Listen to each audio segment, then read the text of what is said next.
வணக்கம் மக்களே. இந்த வீடியோவில் என்ன மீன் பார்த்தீங்கன்னா கடல் கெளுர் தாங்க.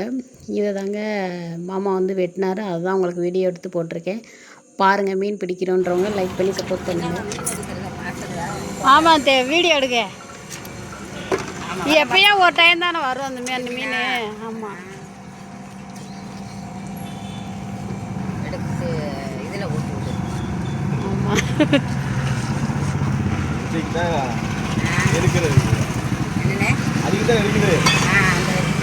அதில் ஆட்டுக்குட்டியில் இருந்த மாதிரி ஈரல்லாம் இருக்குது. அந்த இருக்கு பாருங்க. இது என்னதுமா? முட்டை.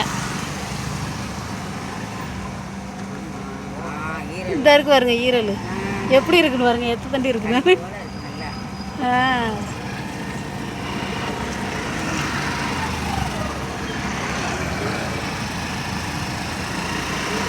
அதில் மீட்டிங் கிளம்பி சரி சரி அதை வாங்கி கொடுத்துட்டு போயிட்டோம்னா வச்சு சாப்பிட்டு. எடப்பாடி யார் வருகிறாரா? எடப்பாடி மோடி. எடப்பாடி மோடி இதுக்கும் கொழுப்பு இருக்குவாருங்க. ஆட்டுக்குட்டிக்கு இருந்த மாதிரி ஈரல் இருக்கு.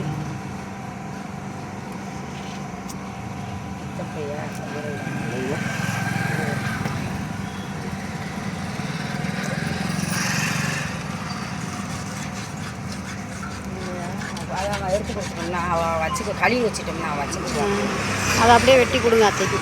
இப்போ உங்களுக்கு எப்படி வெட்டணும்? கறியாக வேணுமா? கறியாக தான் வேணும். அது கறியாக தானே இருக்குது. இந்த வாழெல்லாம் எடுத்துருவாங்க அத்தை, வெட்டி கொடுத்துருவாங்க. தொலி இருக்கு.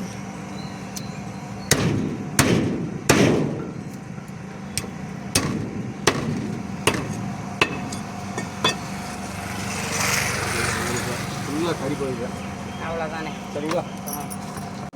நம்ம கடைக்கு அன்றைக்கி என்னென்ன மீன் வந்துருந்துச்சு அப்படிங்கிறதாங்க நான் உங்களுக்கு வந்து இந்த வீடியோவில் காமிச்சிருக்கேன். நண்டு வந்திருந்ததுங்க. நண்டு பார்த்திங்கன்னா ரொம்ப பெருசு இல்லை சிறுசு இல்லை, ஒரு மீடியம் சைஸில் வந்திருந்ததுங்க. பிறகு பார்த்திங்கன்னா திருக்க மீன் எடுத்துகிட்டு வந்திருந்தார். திருக்க வந்து இந்த அளவு ரொம்ப பெருசாலாம் வரல, கொஞ்சம் சின்ன சைஸாக தாங்க வந்திருந்தது. அதுவுமே ரொம்ப வரல, ஒரு 4 மீன் தாங்க திருக்க மீன் வந்திருந்தது. அடுத்து பார்த்திங்கன்னா பாறை, மஞ்சள் பாறைன்னு சொல்லுவாங்க. இதை வந்து மஞ்சள் பாறை வந்துருந்துச்சுங்க. அடுத்து வந்து ஊளி மீன் வந்துருந்துச்சுங்க.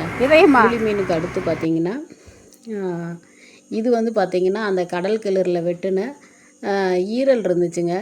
எனக்கு வந்து இது வந்து மூளைன்னு இதையும் சொன்னார். சரி இது வித்தியாசமாக இருக்கே அப்படின்ட்டு அதையும் வந்து நான் வீடியோ எடுத்து சரி உங்களுக்கு காமிப்போம் அப்படின்னு சொல்லிட்டு அதையும் வீடியோ எடுத்தேன். இதில் வந்து ஈரல், இதயம் அதெல்லாம் இருந்ததுங்க. மீன் கடையை முடிச்சுட்டு பார்த்திங்கன்னா அப்படியே நானும் மாமாவும் நாத்தனார் வீட்டு ஃபங்க்ஷனுக்கு கிளம்பிட்டோங்க. நாத்தனார் வந்து எங்கள் கூட பேசி ரொம்ப நாள் ஆச்சுங்க. இப்போ தான் பேசியிருக்கா. அண்ணனோட தங்கச்சியோட விசேஷ வீட்டுக்கு போகிறோன்ட்டு எங்கள் வீட்டுக்காருக்கு ரொம்பவே சந்தோஷமாக இருந்தது. அந்த சந்தோஷத்தில் தான் ட்ரைவ் பண்ணார். சரின்னு சொல்லிட்டு அப்படியே நாங்கள் வந்து போயிட்டு வந்துட்டோங்க. ஓகே, ஒரு நம்ம வீடியோ பிடிச்சா லைக் போடுங்க, சப்போர்ட் பண்ணுங்கள்.